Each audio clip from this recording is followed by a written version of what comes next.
राम गणेश गडकरी कवी, नाटककार आणि विनोदी लेखक. गोविंदाग्रज या नावाने त्यांचे अनेक कविता लेखन सुद्धा आहेत. मागच्या वेळेस आपण प्रेमसन्यास या नाटकातून घेतलेला पाठ गोकुळ हा वाचला होता. तो इयत्ता 6वी मध्ये आहे. तर आज आपण प्रेमसन्यास याच नाटकातला पुढचा उतारा वाचणार आहोत. तो म्हणजे गोकुळची साक्ष. या नाट्य उतार्यात गोकुळच्या भाबडेपणामुळे व विसरभोळेपणामुळे निर्माण झालेल्या विनोदाचे दर्शन गडकर यांनी घडवले आहे. बघूया तर. हातात कागद घेऊन गोकुळ प्रवेश करतो. गोकुळ कागदाकडे पाहत काही वाक्य पुटपुटतो. छे बुवा, या जयंतच्या खटल्याने जीव जेरीस आणला अगदी. आज इतके दिवस ही साक्ष सारखा पाठ करत आहे, पण 4 प्रश्न उत्तरांपलीकडे मजल जात नाही. आणि या वकिलांचा म्हणजे साक्षीदारांवर मोठा कटाक्ष. भारतीय युद्धातल्या सेनापतींची आणि या वकिलांची लढण्याची एक रीत आहे अगदी. म्हणजे मुख्य मालक धर्म दुर्योधनाप्रमाणे राहायचे बाजूला आणि खटल्यातल्या या सेनापतीचा साक्षीदारांच्या फौजेवर सारखा हल्ला. फेर तपासणीच्या चक्रव्यूहात एखादा प्रतिपक्षाचा साक्षीदार वीर सापडला की मारे त्याच्यावर दरखास्त, सुनावणी, कैफियत, हुकुमनामा या वाघबाणांचा मारा सुरू व्हायचा. काय हे शब्द, दरखास्त, फैसला. तरी पण ही साक्ष उद्याला पाठ झालीच पाहिजे. काय करावे? नुसते सवाल जवाब आपल्याशी म्हणून उपयोग नाही. प्रश्न कोणीतरी विचारायला पाहिजे होते, म्हणजे उत्तर द्यावयास ठीक पडले असते. पण कोण मिळणार असे? ती जर यावेळी असती तर किती उपयोगी पडली असती. तेवढ्यात मथुरा येते. गोकुळ म्हणतो, बरी वेळेवर आलीस. माझी उद्या साक्ष आहे, तेवढी पाठ म्हणून घे पाहू. मी आत्ताच तुझी आठवण केली. आता तू कोर्ट हो. बैस या खुर्चीवर. लाजू नकोस. ही सारी रंगाची तालीम झालीच पाहिजे. घे हा कागद. चल बैस लवकर. मथुरा म्हणते, इश्श, काय हे भलतेच. गोकुळ म्हणतो, बैस लवकर. बसते आहेस का पाठवू माहेरी पुन्हा कोर्टाला? मथुरा म्हणते, ही घ्या बसली. गोकुळ म्हणतो, असे या कागदातला एक एक प्रश्न विचार आता. मथुरा कागद वाचून म्हणते, ईश्वर साक्ष खरं सांगेन, खोटं सांगणार नाही. गोकुळ म्हणतो, ईश्वर साक्ष खरं सांगेन, खोटं सांगणार नाही. हा काही प्रश्न नाही. पुढे. मथुरा म्हणते, तुमचं नाव काय? गोकुळ म्हणतो, गोकुळ. मथुरा म्हणते, बापाचे नाव? गोकुळ म्हणतो, वृंदावन. मथुरा म्हणते, आडनाव? गोकुळ म्हणतो, विसरभोळे. मथुरा म्हणते, तुमचं वय काय? गोकुळ म्हणतो, वय काय बरे ठरविले आहे? छे, नाही येत लक्षात. एक अक्षर सांग पाहू. मथुरा म्हणते, प. गोकुळ म्हणतो, 15. मथुरा म्हणते, भलतेच काहीतरी. खरे तरी वाटेल का कोणाला? गोकुळ म्हणतो, अरे हो, 25. 25, 25, 25. घोकतो. छे, हे वय दगा देणार. आकडा लक्षात ठेवणे मोठे कठीण. आण पाहू तो कागद. कागद घेऊन पुन्हा घोकतो. मथुरा म्हणते, काहीतरी खूण बसून ठेवावी त्या आकड्याची. गोकुळ म्हणतो, हो, हा प्रश्न आहे 5वा, तेव्हा 5 5 25. प्रश्न संख्येचा वर्ग केला की झाले काम. 25. मथुरा म्हणते, आणि वकिलाने 4थ्यांदाच हा प्रश्न विचारला तर? गोकुळ म्हणतो, अरे चा, खरेच फट दिशी 4 चौक 16 ही 9 वर्षाची खोड बसायची. काय करावे बरे?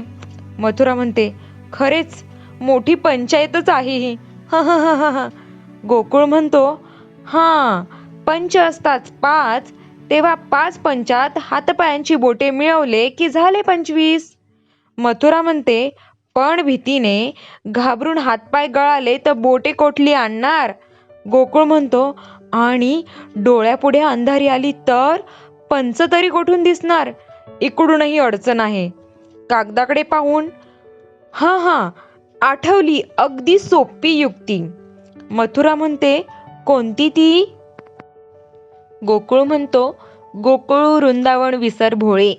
माझ्या नावात अक्षरे आहेत 12, तेव्हा स्वतःच्या नावातल्या अक्षरांना दोन्ही बाजूच्या 2 वकिलांनी गुणून त्यात एक न्यायाधीश मिळवला की झाले. 12 दुणे 24 आणि 1 25. मथुरा म्हणते, पण न्यायाधीशाकडे पाहावयास होईल का धीर? गोकुळ म्हणतो, न्यायाधीश नाही तर आरोपी मिळवला. नगास नग असला म्हणजे झाले. बरे, पुढे 6वा प्रश्न. कागद तिला देतो. मथुरा म्हणते, तुमचा धंदा काय? गोकुळ म्हणतो, अरे धंदा कोणता सांगावा? धंदा वाटेल ती गोष्ट विसरण्याचा. मथुरा म्हणते, आणि जेवणा खाण्याची सोय? गोकुळ म्हणतो, तेही विसरलो, पण नाही, हा प्रश्न तुझा आहे. मी फिरून उत्तर देतो की मी उत्तर देण्याचे नाकारतो, या प्रश्नाला माझी हरकत आहे. अशी सावधगिरी ठेवावी लागते, बघितलेस? मथुरा म्हणते, बरे, ही इतकी सावधगिरी ठेवण्यासारखी ती साक्ष तरी महत्वाची आहे का? गोकुळ म्हणतो, महत्वाची? अगं, माझ्या साक्षीवर तर सारी भिस्त आहे आमची. नाहीतर जयंताला 4 वेळा फाशी जाण्या इतका पुरावा आहे, पण माझ्या शब्दासाठी त्याची सुटका होणार आहे. या खटल्याचा चालक, याचा सूत्रधार तर मीच आहे. उगीच नाही साक्षीसाठी जीवाचा आटापिटा चालवला इतका. घरात ही कायद्याच्या पुस्तकांची रास पाहिलीस? वकिलावर ताण झाली आहे माझी. मथुरा म्हणते, एका खटल्यातल्या साक्षीने वकिलापर्यंत मजल गेली, मग 4 खटल्याच्या भानगडीने आपण न्यायाधीश व्हाल. आता आपल्या बाजूला काही वकिलाची जरुरी राहिली नसेल. गोकुळ म्हणतो, अरे रे, अगदी विसरलो. आमच्यातर्फेचा विद्याधर वकील कालपासून कोठे गडप झाला आहे पत्ता नाही. आजपर्यंत खटल्यातले आरोपी फरारी होत असत, पण वकीलच परागंदा झाल्याचा हा पहिला खटला आहे. त्यामुळे तात्यासाहेब मोठ्या फिक्रीत पडले आहेत आणि सारखे वकिलाच्या शोधात आहे. मी 2-4 वकिलांकडे नन्नाचा पाढा ऐकून आलो. ते तात्यासाहेबांना सांगायचे राहिले आहे. वकील कोणी नाही. मथुरा म्हणते, मग आपले वसंतराव नाही का चालायचे? ते वकीलच आहेत ना. गोकुळ म्हणतो, पण त्याचा पत्ता कोठे आहे? तो वीणाताई बरोबर केव्हाच फरारी झाला आहे. मथुरा म्हणते, एवढंच ना, त्यांचा पत्ता मी सांगते. ती दोघेही आमच्या बाबांच्या शांती सदनात आहेत. गोकुळ म्हणतो, काय म्हणतेस? मग आत्ताच्या आत्ता हे तात्यासाहेबांना कळवले पाहिजे, म्हणजे तारेने बोलवल्याबरोबर उद्याच वसंतराव येतील. जा, तू घरातले पहा आता, मी जाऊन येतो. ती जाते. वसंतरावांचा पत्ता सांगितला हे फार नामी झाले आणि मथुरा ताळ्यावर आली हेही फार नामी झाले. आता आपला मूळचा विसराळू स्वभाव विसरलाच पाहिजे आणि तेवढेच जरा कठीण आहे. एखादी गोष्ट विसरण्याची अडचण मला जन्मात प्रथम भासते काय, ती याच वेळी. अगं ये मथुरे, आलीस का? दरखास्त, कैफियत. मथुरा येते. या खुर्च्या ने पाहू आत ओढून. चला मुकदमा, हुकुमनामा. काय जोर आहे या शब्दात. मथुरा खुर्च्या नेते. आपण तर पुढे मागे पोरांची नावे सुद्धा हीच ठेवणार.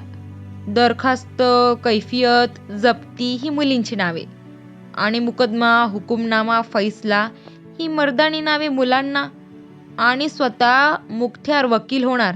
बस, ठरला आता कायम बेत. जातो, पडदा पडतो आणि कोर्टात कचेरीचा देखावा. सर्व मंडळी. साक्षीदाराच्या पिंजऱ्यात गोकुळ. शिरेस्तेदार म्हणतो, ईश्वर साक्ष खरं बोलेन, खोटं बोलणार नाही. गोकुळ म्हणतो, ईश्वर साक्ष खरं बोलेन, खोटं बोलणार नाही. शिरेस्तेदार म्हणतो, तुमचे नाव काय? गोकुळ म्हणतो, गोकुळ. शिरेस्तेदार म्हणतो, बापाचे नाव काय? गोकुळ म्हणतो, वृंदावन. शिरेस्तेदार म्हणतो, आडनाव? गोकुळ म्हणतो, विसर भोळे. वकील म्हणतो, बरे, आता सांगा पाहू तुमचे वय काय? गोकुळ स्वतःशीच बोलतो, तोच प्रश्न, आता काय करायचे? नावातल्या अक्षरांना दोन्ही वकिलांनी गुणून त्यात न्यायाधीश मिळवायचा. हो, असेच. नाही, पण मला वाटते अक्षरांना न्यायाधीशाने गुणून 2 वकील मिळवायचे असे असावे. हं, हेच बरोबर आहे. 12 न 2 14. 14 वर्ष. वकील म्हणतो, 14 वर्ष? तुम्ही शुद्धीवर आहात का? गोकुळ पुन्हा स्वतःशी बोलतो, चुकलो, वकिलांनीच गुणायचे. 12 दुणे 24 न 25. 25. वकील म्हणतो, पहिल्याने 14 कशी सांगितली? गोकुळ म्हणतो, पहिल्याने फुकट गेलेली वर्ष जमेस धरली नव्हती. वकील म्हणतो, वाह, या हिशोबाने पहिल्याने 0च उत्तर द्यायला हवे होते तुम्ही. घाबरला काय? गोकुळ म्हणतो, मी घाबरलो? तो काय म्हणून? मी काही माझ्या बायकोचा खून केला नाही. वकील म्हणतो, तुम्ही आरोपीला ओळखता का? गोकुळ म्हणतो, तुम्ही आपल्या बंधूंना ओळखता का? न्यायाधीश साहेब, या शिरस्तेदारांना ओळखता का? वकील म्हणतो, माझ्या प्रश्नाचे नीट उत्तर द्या. तुम्ही आरोपीला ओळखता का? गोकुळ म्हणतो, हो, त्यांना ओळखतो आणि आपल्याला पण चांगला ओळखून आहे बरे मी. वकील म्हणतो, जयंतला सोडवण्यासाठी तुम्ही एखादी खोटी शपथ घ्याल का? गोकुळ म्हणतो, अलबत, का नाही. 1 सोडून 1000 घेईन. प्रत्यक्ष श्रीकृष्णाने सुद्धा सांगितले. वकील म्हणतो, ते राहू द्या. हे पत्र माहीत आहे का तुम्हाला? गोकुळ म्हणतो, हो, माहीत आहे. लीलाताईंनी जयंताला पाठवलेले पत्र हे. वकील म्हणतो, किती वेळा पाहिले आहे तुम्ही? गोकुळ म्हणतो, 1 वेळा. वकील म्हणतो, जयंताचे बायकोशी पटत नाही हे खरे की नाही? गोकुळ म्हणतो, हे खरे आहे. जयंत बायकोचा अत्यंत तिरस्कार करीत असत. वकील म्हणत, तुमची बायको तुम्हाला वागवून घेता येत नाही हे खरे आहे ना? गोकुळ म्हणतो, त्याच्याशी तुम्हाला काय करायचे आहे? न्यायाधीश म्हणता, गप्प बसा. ते विचारतात त्याचे उत्तर द्या.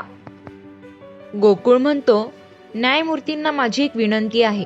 माझ्या मते आमची घरगुती भांडणे न्यायासनासमोर आणण्याचे काही कारण नाही. असल्या प्रश्नांची उत्तरे आम्ही देणार नाही. नाहीतर आम्ही मुळी साक्षच द्यायला तयार नाही. न्यायाधीश म्हणता, असे कसे चालेल? साक्ष दिलीच पाहिजे. न्यायाला मदत ही प्रत्येकाने केलीच पाहिजे. गोकुळ म्हणतो, हा चांगला न्याय आहे. यांनी आमच्या बायकोच्या वाटेल तशा चौकशा कराव्या आणि आपण आम्हाला गप्प बसा म्हणून म्हणता. मी जरा तोंडाचा फटकळ आहे. आपण आणि हे वकील लोक नेहमी एका ठिकाणी कामे करता, तेव्हा आपला त्यांच्याकडे थोडा ओढा असणे स्वाभाविक आहे. त्याला कोण गैर म्हणेल? लोक हसतात. ह साहेब, हशावरी बाब घालवू नका. आपण न्यायाधीश आहात असा पक्षपात आपल्याला शोभत नाही. आपल्याला वकील आणि साक्षीदार सारखेच. मीही थोडा बहुत कायदा जाणतो. 4 पुस्तके पाहिली. न्यायाधीश हसून, काय वेडगळ मनुष्य आहे. वकिलास चालू द्या तुमचे सवाल. वकील म्हणतो, तुमचा स्वभाव थोडा विसराळू आहे की नाही? गोकुळ म्हणतो, असेल. तुम्हाला काय त्याचे? तुम्ही आपले प्रश्न विचारा. उत्तर मिळाले नाही तर मग बोला. आमच्या वकिलांनी पढवलेले सारे जबाब सवाला वाचून पाठ म्हणून घ्यावे तर. वसंत म्हणतो, अरे गोकुळ, मी कधी तुला पढवून ठेवला आहे रे? गोकुळ म्हणतो, असे का बरे वसंतराव? मी नाही प्रतिज्ञेवर खोटा बोलायचा. वसंत स्वतःशीच बोलता, चांगली सोय. आणि हा आमच्या तर्फेचा साक्षीदार. वकील म्हणतो, काय हो, हे पत्र तुम्ही किती वेळा पाहिले आहे? गोकुळ म्हणतो, काय हो, हा प्रश्न तुम्ही किती वेळा विचारणार? वकील म्हणतो, तुम्ही उत्तर द्या आधी. गोकुळ म्हणतो, 2 वेळा. वकील म्हणतो, मगाशी 1 वेळ पाहिले म्हणाला, आता 2 वेळा पाहिले म्हणता, हे काय? गोकुळ म्हणतो, मगाशी विचारले त्यापूर्वी 1 वेळा पाहिले होते. आत्ताच्या विचारण्याला मगाशी पाहिले ती वेळ हिशोबी धरली पाहिजे. पूर्वीची 1 व मगाची 1 मिळून 2. वकील म्हणतो, वसंतराव, झालेल्या प्रश्नोत्तरावरून तुमच्या साक्षीदाराची नालायकी दिसून येत आहे. या मनुष्याला व्यवहारज्ञान नाही. हा विसरभोळा आहे. त्याची आणखी फेरतपासणी केली तर तुमचे नुकसान होणार. तेव्हा तुमची इच्छा असल्यास याची साक्ष काढून घेण्याची मी संधी देतो. वसंतराव म्हणता, या संधीबद्दल मी आपला आभारी आहे. न्यायमूर्तींनी असे करण्याचा हुकूम द्यावा. न्यायाधीश म्हणता, गोकुळ, तुझ्या नालायकीमुळे तुझी साक्ष काढून टाकण्यात येत आहे. तुला बाहेर येण्याची परवानगी आहे. गोकुळ म्हणतो, इतके करूनही मी नालायक? शहाण्याने कोर्टाची पायरी चढू नये म्हणून वाडवडील म्हणत आले ते काही खोटे नाही. पिंजऱ्यातून बाहेर येतो.